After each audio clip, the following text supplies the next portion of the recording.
Assalamualaikum warahmatullahi wabarakatuh. Perkenalkan, nama saya Nanda Bagus Priambodo dengan NIM 103112130007 dari kelas 12 IF 05. Pada kesempatan kali ini saya akan menjelaskan hasil pengerjaan tugas subjek Allah 314 kalkulus lanjut semester genap 2024-2025. Dan soal yang pertama, diberikan fungsi skalar fxy x kuadrat min 3y kuadrat dan titik p 1,2. Hitunglah vektor gradien dari fxy dan dari fungsi f. Di sini diberikan fungsi skalar fxy x kuadrat min 3y kuadrat dan titik p 1,2. Definisinya sebagai gradien fxy dengan turunan parsial f per parsial x ditambah parsial f per parsial y. Di sini kita deklarasikan terlebih dahulu. Dari mana kita mendapatkan 2x itu dari turunan x kuadrat, dari mana kita mendapatkan min 6y turunan dari min 3y kuadrat. Kita menemukan kita menghasilkan 2x min 6y, maka faktor gradiennya adalah 2x min 6y. Lalu kita lanjut ke soal nomor 2, yaitu tentukan nilai gradien f di titik p. Kita sudah tahu awal P adalah di titik 1,2, gradiennya adalah gradien F 1,2, jadi kita masukkan dari hasil faktor gradien yang di awal, lalu kita masukin titik P ke dalam gradiennya itu, X sebagai 1, Y sebagai 2, kita dikalikan 2 dikali 1 2, dan min 6 dikali 2 sama min 12. Lalu kita masuk ke soal C. Hitunglah turunan berarah DUV P dengan vektor U adalah vektor yang searah dengan vektor A sama dengan 3,4. Dengan vektor A 3,4, kita masukkan ke dalam vektorisasi. Akar dari 3 kuadrat plus 4 kuadrat, 3 kuadrat menghasilkan 9, 4 kuadrat menghasilkan 16, maka 9 tambah 16 akar dari 5. Akar dari 5 adalah 5. Jadi vektor satuannya kita memasukkan dari hasil yang telah kita dapatkan sebelumnya,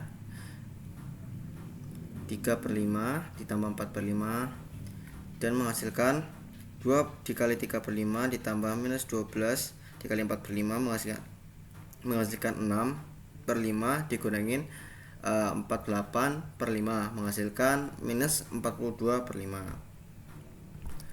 Lalu kita lanjut ke soal yang D. Pada arah manakah turunan berarah dari F di titik P bernilai maksimum? Berapakah nilai maksimumnya?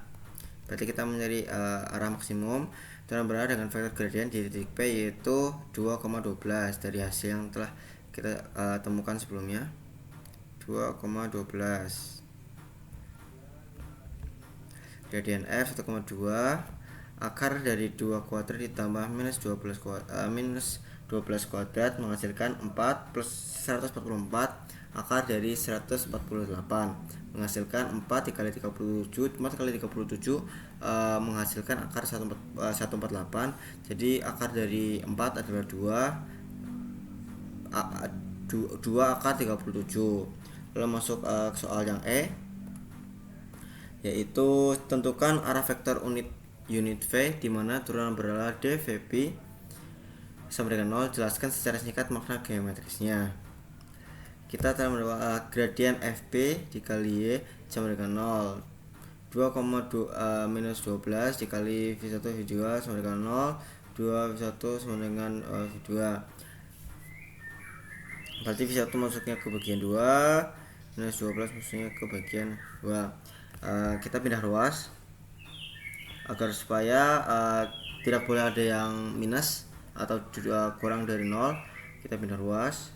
12 dibagi 2 V2 sama dengan V1 6 akar 2, 6,1. Jadi kita menentukan dari faktorisasinya mendapatkan 36, akar dari 36 tambah 1 37. Jadi kita mendapatkan 6/3 akar 37, 1 per akar 37 atau minus 6/3 akar 37, minus 1 per akar 37. Di sini ada dua perubahan plus minus. Jadi maka turunan adalah bernilai 0 bergerak tegak lurus terhadap gradien, yaitu sepanjang garis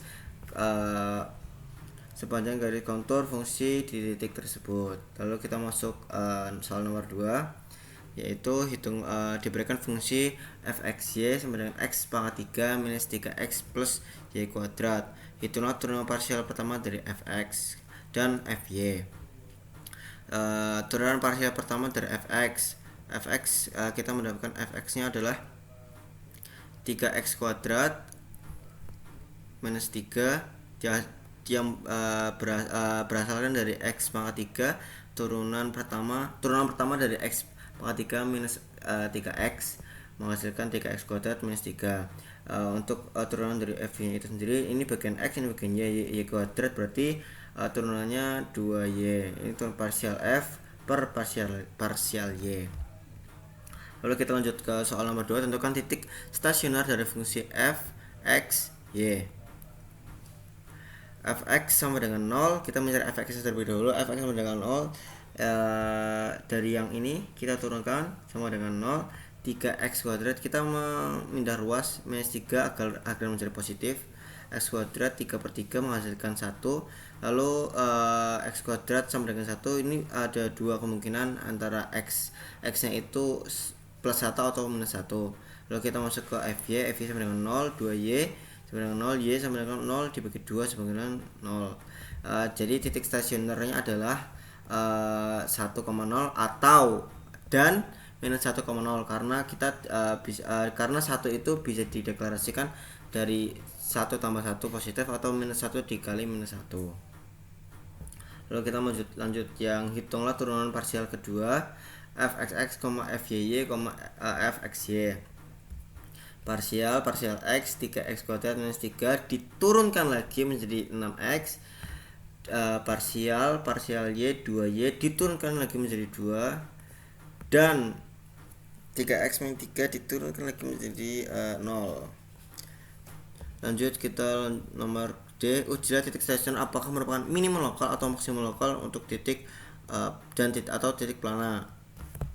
dxy fxa dengan rumus, cara mencarinya dxy sama dengan fxx yang telah kita cari dikali dengan fyy dikurangin fxy kuadrat menghasilkan 6x2 minus 0 kuadrat sama dengan 12x. Ini dikali 6x dikali 2 sama dengan 12x kuadrat.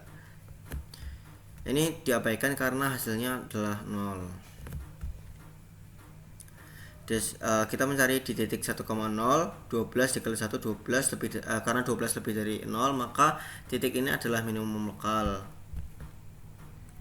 Di titik minus 1,0 kita bisa melihat 12 dikali dengan minus 1 menghasilkan minus 12 yang berarti kurang dari 0, maka titik tersini adalah titik plana. Lanjut untuk yang soal nomor E, soal terakhir, jika ada titik maksimum atau minimum lokal, jelaskan apakah titik tersebut merupakan titik maksimum atau minimum global. Kita mencari f1,0 terlebih dahulu. Kita menghasilkan minus 2. Syarat minimum global adalah f1,0 kurang dari sama dengan fxy untuk semua xy beranggotakan r kuadrat atau faktorisasi. Kita menguji nilai, misalnya sama dengan 0, fx, 0, x pangkat 3 minus 3x.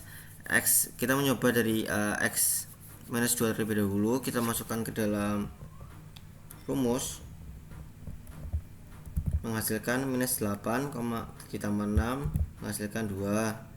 Kita permisalan x minus 3 menghasilkan minus 27 ditambah 9 menghasilkan 18. Lalu yang terakhir adalah kita permisalkan x sama dengan minus 10, kita menghasilkan minus 970. Maka semakin x yang mendekati minus hingga, maka nilai fx 0 nya mendekati minus hingga, maka nilai fungsi lebih dekat dari lebih real dari minus 2. Jadi di titik 1,0 adalah minimum lokal tapi bukan minimum global. Terima kasih, jika ada kesalahan mohon dimaafkan. Wassalamualaikum warahmatullahi wabarakatuh.